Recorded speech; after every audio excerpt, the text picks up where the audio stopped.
Olá, meu nome é Júlia Marques, eu sou editora da revista Corte Seco. Olá, eu sou Paulo Rossi, eu também sou editor da Corte Seco, entre outras coisas. A gente faz um pouco de tudo, na verdade. A Corte Seco é um projeto idealizado por estudantes e professores da Universidade Federal do Cariri, que são apaixonados por todos os tipos de artes audiovisuais. A Corte Seco nasceu da vontade de 3 projetos de cultura da Universidade Federal do Cariri de produzir uma revista impressa. Na época, 2019, começou no ano 2019, o Fórum de Audiovisual, o Laboratório de Cultura e Visualidades, LabVis, que é chamado pela sigla LabVis, e o Cineclube UFCA queriam muito fazer uma publicação na área de cinema, de audiovisual, e aí a gente decidiu juntar essas forças para produzir essa revista e esse material que inicialmente seria impresso, mas a gente nunca conseguiu a impressão. E é isto. A revista existe atualmente no formato de revista, de boletim, pelas redes sociais, e estamos tentando construir um futuro, uma revista completamente digital. Uma coisa muito interessante também é que, no começo da revista, existia um clima muito grande na universidade para a implantação do curso de cinema, e a revista também surgiu nesse intuito de tentar agitar um pouco a universidade para que esse curso acontecesse, né? E de lá para cá, infelizmente, ainda não aconteceu. É tanto que na primeira edição da revista tem um estudo feito pelo Fórum de Audiovisual que é sobre o cinema no Ceará, que é para mostrar como a região é rica e como seria importante a implantação do curso de cinema aqui. E também no Ceará, e também além do Ceará, também a produção no Cariri especificamente. A revista tem 7 editorias, entre elas entrevista, tem uma editoria sobre filmes antigos e como esses filmes envelheceram, chamada Que é a Vestígio. Vestígio. Tem entrevista, resenha, tem uma coluna de novela, nessa última edição a gente implantou. E tem uma coluna também, uma seção muito interessante, que é a Contraponto, que é uma seção onde a gente, o que eu posso falar, contrapõe alguns filmes ou alguns audiovisuais com pensamentos que vão contra um pouco o pensamento hegemônico sobre essas obras. Por exemplo, na primeira coluna, Contraponto, a gente teve um texto falando sobre Bacurau, partindo dos aspectos positivos, e um texto meio crítico a Bacurau. Então, a gente meio que mostra 2 visões da mesma obra. A gente também tem a editoria Curta um Curta, que é mais rapidinha, e a gente sempre procura selecionar curtas nacionais para estarem nesses locais. Inclusive, essa é uma luta da revista, mesclar sempre o cinema nacional, o cinema regional e o cinema internacional. Em 2019, existiu um projeto que era o Cineclube em Rede, que acontecia toda semana, só que com a pandemia a gente teve que se reinventar. E aí surgiu a Rede de Audiovisual, que é uma parceria entre a Corte Seco, o Laboratório de Cultura e Visualidades e o antigo Cineclube UFCA. O Cineclube em Rede acontecia em edições semanais e era feito através do Meet. Nós divulgávamos o filme, tinha um tempo para a pessoa assistir. E antes desse Cineclube ser pensado, a gente começou a se questionar como era o uso da internet para acessar esses filmes. A gente tinha uma preocupação para ver se as pessoas tinham acesso a canais de streaming, se não tinha, como era o consumo de filmes, se elas tinham condições de assistir, equipamento para assistir. Então, a gente usou as redes sociais dos projetos para fazer um levantamento, uma pesquisa e um estudo para poder definir se seria possível acontecer a rede e como nós iríamos escolher os filmes a partir disso. As pessoas também podiam sugerir. Nós fomos todos sempre muito abertos em termos de colaboração. Então, deu tudo certo. E começamos as edições semanais do Cineclube em Rede. Em paralelo a isso, nós tínhamos o problema de lançar a segunda edição da revista, que estava presa desde 2019, por conta de um período conturbado que atravessamos junto com a universidade. Nós perdemos pessoal na revista, e aí os textos foram reduzidos, alguns textos demoraram a sair por motivos vários. E aí tínhamos a segunda edição que já estava pronta, estava revisada, e precisávamos lançar. Então, o formato do Cineclube foi a nossa solução. Dentro da segunda edição tem uma matéria que é do filme Inferninho, que é do Pedro Diógenes, um cineasta de Fortaleza, que nos deu a honra de presidir a nossa primeira edição junto com o ator Rafael Martins, que faz o Coelho no filme. Se você não viu o Inferninho, por favor, assista, é um filme incrível. E foi uma tarde de conversa sobre o fazer cinema no Ceará. Eles expôs todas as dificuldades, a trajetória, debatemos sobre o filme e os significados que ele tinha, todas as sutilezas na construção, falamos sobre a matéria, o Pedro leu a matéria da revista, e foi uma tarde super interessante. Foi feita pelo Google Meet, então não está mais acessível. E essa foi uma tristeza nossa, foi um momento muito, muito incrível, de muita troca, e não foi possível disponibilizar por ter sido feito em uma reunião. A gente não lembrou de gravar a tempo, então esse foi um problema que a gente precisou contornar nos lançamentos seguintes. E aí veio a primeira e segunda semana de lançamento Corte Seco. Durante o lançamento da terceira edição, a gente estava enfrentando uma dificuldade, que era a defasagem dos meios digitais. Todo mundo estava muito saturado de live, muito saturado do Cineclube em rede em si, daquele formato. E a gente tinha até perdido um certo público. Então, a gente pensou que, para ganhar público, a gente tinha que aumentar um conteúdo e dar motivo para eles estarem ali. Então, a gente pensou nos formatos da primeira e segunda semana, e eles seriam em mesas redondas pelo YouTube, que estão disponíveis e vocês podem procurar para assistir, lives pelo Instagram da revista e o Cineclube em rede de uma maneira mais dinâmica. A primeira semana de lançamento contou com a participação especial do Tiago Florencio, que já é um colaborador assíduo da revista. O Tiago Florencio, ele administra o Cinema África ao Luar, que é um cineclube que acontecia antes da pandemia, né? Sempre noite de lua cheia, lá na Casa das Pretas, de Valéria e Verônica, e sempre levando, ou trazendo, na verdade, né, filmes africanos. Outra convidada nossa foi a Isadora Rodrigues, que é uma amiga muito querida da gente e foi professora da UFCA, que está no momento fazendo doutorado, e a pesquisa dela é no campo do audiovisual.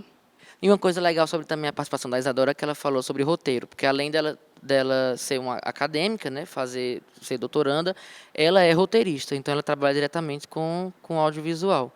E acho que essa é uma característica da Corte Seco, assim.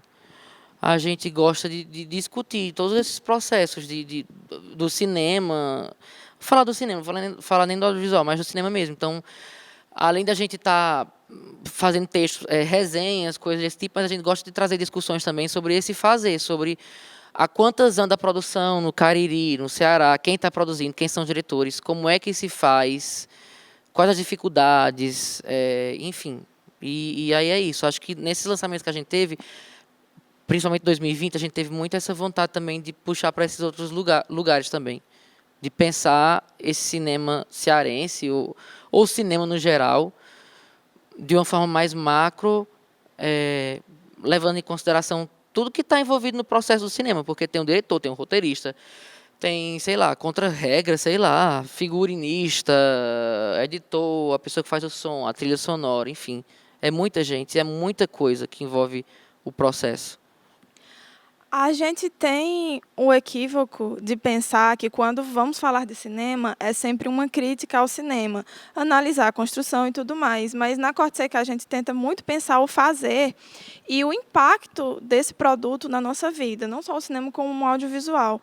Inclusive, tem uma carta aberta na terceira edição, que é sobre, que foi o Paulo que escreveu, que é sobre o filme Contato. E é uma maneira muito bonita de se pensar a maneira que você amadurece e o cinema amadurece com você. E o impacto que aquela obra que você viu e reviu tem na sua construção. O lançamento do segundo volume da terceira edição aconteceu no finalzinho do ano passado já. E aí a gente teve a oportunidade de conversar com o Jaildo Oliveira, com o Rosenberg Cariri, com o Pedro Diógenes novamente, no nosso canal do YouTube, né, nessa semana Corte Seco, na segunda semana Corte Seco, e com a Rúbia Mércia, numa espécie de... num cineclube, na verdade, comandado pelo Rodrigo Capistrano, que é o nosso tutor e uma pessoa que está sempre muito presente, exatamente. Está muito presente dentro da revista. E aí foi um momento também... Uma coisa legal desse lançamento é que a gente sentiu muita realização, assim. A gente sente que, do primeiro lançamento ao último, foi uma subida, assim. A gente ficou muito feliz com esse último lançamento. Muito feliz mesmo. Pelos convidados e pelo tipo de discussão que a gente conseguiu produzir para as pessoas. A gente também percebe muito o amadurecimento e o crescimento da revista, porque ela nasceu como uma coisa muito improvisada. E aí veio 2020, que foi um ano muito difícil, muito desafiador, foi um ano pandêmico, e foi o ano que a revista mais produziu. E mais atuou em outras frentes que não só como uma revista digital. Então, foi uma caminhada de muito amadurecimento e muitas pessoas passaram por nós. A gente estava fazendo o levantamento esses dias e foram 52 pessoas que colaboraram diretamente para a Corte Seco, que foram ilustradores, revisores, colaboradores, que fizeram a revista acontecer. Isso reflete muito o cinema brasileiro em si, porque é uma grande rede. As pessoas, o cinema brasileiro é feito em coletivo. Pessoas que trabalharam em obras completamente diferentes e que se conhecem em cada cantinho do país. Então, a gente sente isso enquanto está trabalhando com a revista e é muito gratificante. Voltando agora só no assunto também que a gente tinha falado, que foi o surgimento dos boletins, né? Porque além dos lançamentos das revistas, a gente também lançou 2 boletins em 2020. Como os boletins são menores, eles têm um formato de 10 páginas, mais ou menos, né? 9 páginas. Enfim, dava para fazer... A gente não tentou fazer um lançamento tão grande quanto com a revista que tem, sei lá, tinha 70 páginas. Então, a gente fez lives no Instagram, a gente divulgou no Instagram também, levou de novo para o Cineclube. Todos os nossos lançamentos envolveram o Cineclube em rede. E é isso, assim, a gente tentou promover... A gente gosta muito que as pessoas, os autores, conversem sobre seus textos, né? Então, para a gente também era importante que quem escreveu, quem estava lá no boletim, também conversasse sobre os seus textos, falar sobre os seus textos, falar sobre enfim, o que quisesse, né? Sobre o cinema em si. Estamos atravessando uma fase um tanto melancólica agora, porque eu estou saindo da universidade e a revista sempre foi muito ligada àquele meio acadêmico, apesar dela não refletir tanto isso por ser muito experimental. E as pessoas sempre param a gente para perguntar qual será o futuro da Corte Seco, porque os projetos são muito guiados por estudantes. Então, quando eles se formam, eles são mais esquecidos. E aí eu sempre respondo para eles que a Corte Seco vai comigo, e vai com o Paulo, e vai com quem quiser.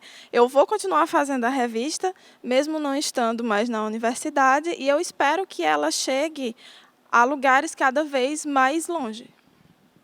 Pois é, depois de um 2020 que a gente, apesar de tudo, conseguiu muitas coisas, a gente ainda quer muitas outras coisas, muito mais. Então, a gente tem planejado algumas coisas para esse ano 2021, né? Ainda virtualmente, pelo menos por enquanto. O Cineclube em Rede vai continuar, mas provavelmente ele não vai ser mais semanal, como era o formato do ano passado, ele vai ser quinzenal.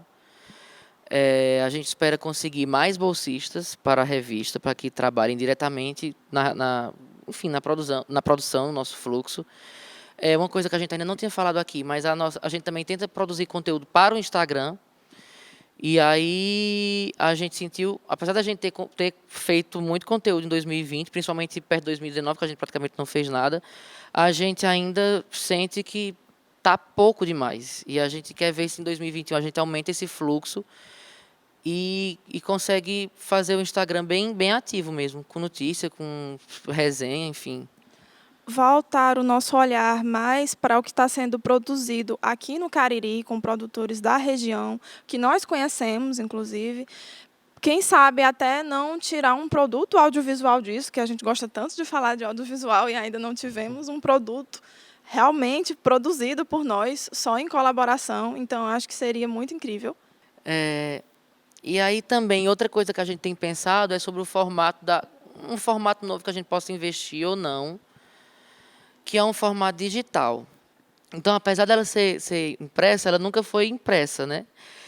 E aí isso é muito doido, porque a gente fica fazendo uma revista para ser impressa, aí a gente coloca, upa ela no ISU, ela fica disponível no formato digital, mas não é um formato digital, entende? É muito louco isso, e aí a gente está pensando em como fazer 2021 ter alguma mudança em relação a isso, não é, Júlia? O fato da revista ter sido idealizada para ser impressa nos limitou bastante, porque no formato digital a gente teria recursos incríveis que poderiam ser usados, principalmente por causa da revista se tratar de audiovisual. Então, a meta para 2021 é fazer pelo menos uma edição da revista completamente no formato digital, em um site, pensada, como uma grande reportagem, assim, usar todos os recursos que nós temos disponíveis. E também outra coisa que a gente quer para 2021, é que eu já tinha falado, né, que tipo a gente quer ir mais longe, então a gente quer fazer ainda mais contato com outras pessoas, quer entrevistar outros diretores, a gente quer, enfim, fazer tanta coisa assim nesse sentido de entrar nesse cenário mesmo do audiovisual no Brasil, eu acho, né? Assim, a gente tem que sonhar alto, né? Se for para sonhar baixo, é melhor nem sonhar. E aí, brevemente, a gente vai estar abrindo chamadas para quem quiser participar da revista, como a gente fez com a terceira edição. Então, se você quiser participar, fique atento, mande sua pauta. A gente também vai chamar ilustradores e Nos siga nas redes sociais, @Corte Seco Revista. e é isso. Fique atento porque muita coisa vai acontecer. A Corte Seco está aí. A gente vai fazer já 2 anos, 3 anos, 2 anos, estou doido. A gente em 2 anos conseguiu muita coisa. A revista surgiu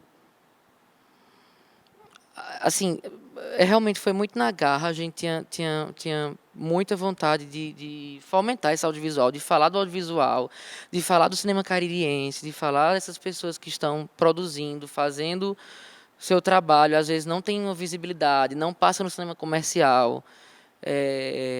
Enfim, a gente queria ser um canal, acho que a gente tem conseguido, e a gente quer ampliar isso, e é isso. E conversar muito, debater muito, refletir muito. É isso. Pensar muito sobre cinema e sobre audiovisual. Seus mais diversos formatos. Eu queria deixar para vocês a indicação da matéria na segunda edição, que é um dos nossos redatores fixos, que é o Paulo Júnior, nos ajuda demais, que é sobre o Cine Eldorado, um cinema que existiu na cidade de Juazeiro do Norte, que é onde fica a Universidade Federal do Cariri, onde a revista nasceu. E ele fala assim de uma maneira muito nostálgica da presença do cinema aqui no Cariri e da maneira como ele se reinventou agora que temos um shopping com um cinema maior, assim, o fazer caseiro do cinema. Quando eu li essa matéria, eu não tinha estado na Cantina Zé Ferreira, que é onde funciona atualmente o Cine Eldorado. E foi uma coisa muito mágica e me deixou muito emocionada. E a maneira como o Paulo descreve, mesmo você que não é aqui da região, que nunca foi e não sabe o que é Eldorado e nunca vai poder ir na Cantina Zé Ferreira, espero sinceramente que você possa, você vai se sentir tocado da mesma forma.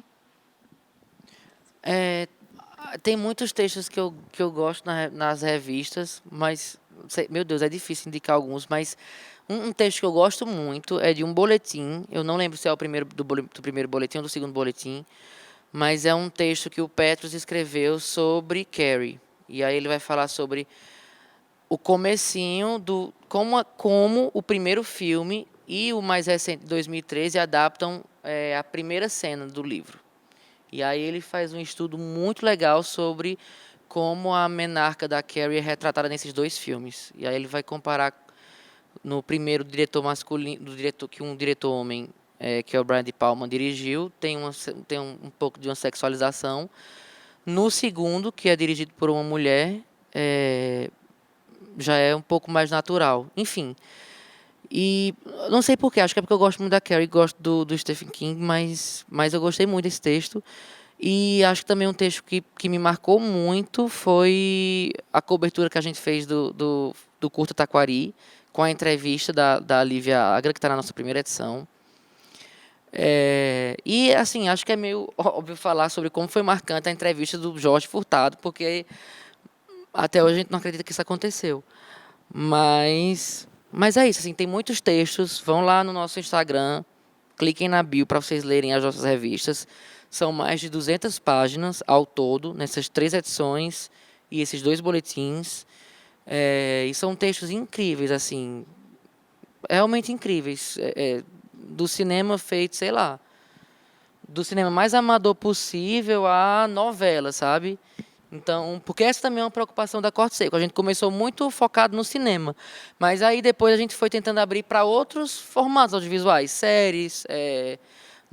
No terceiro volume tem anime, tem novela, tem curtas, enfim.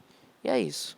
A expectativa para o futuro é que a gente possa falar até de clipes, se for o caso, se tiver alguém interessado. Foi audiovisual, a gente está falando, é isso. Verdade.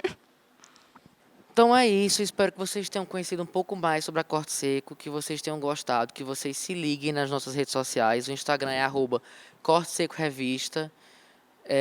Se quiserem participar, como eu já falei anteriormente, a gente vai abrir formulário. Fiquem atentos lá no nosso Instagram, porque a gente sempre avisa quando vai abrir formulário, para quem quiser enviar pauta, para quem quiser ilustrar.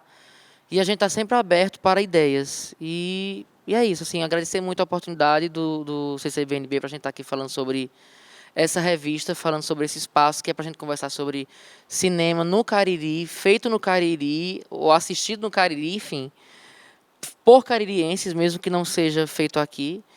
E é isso. Gente, pois eu queria mandar um cheiro para o pessoal da revista, todo mundo, todos os colaboradores, a nossa comissão editorial que nos ajuda tanto. A revista não existiria se não fosse por vocês, então eu sou muito grata a vocês por terem embarcado nessa ideia conosco e fazer ela acontecer. Pronto.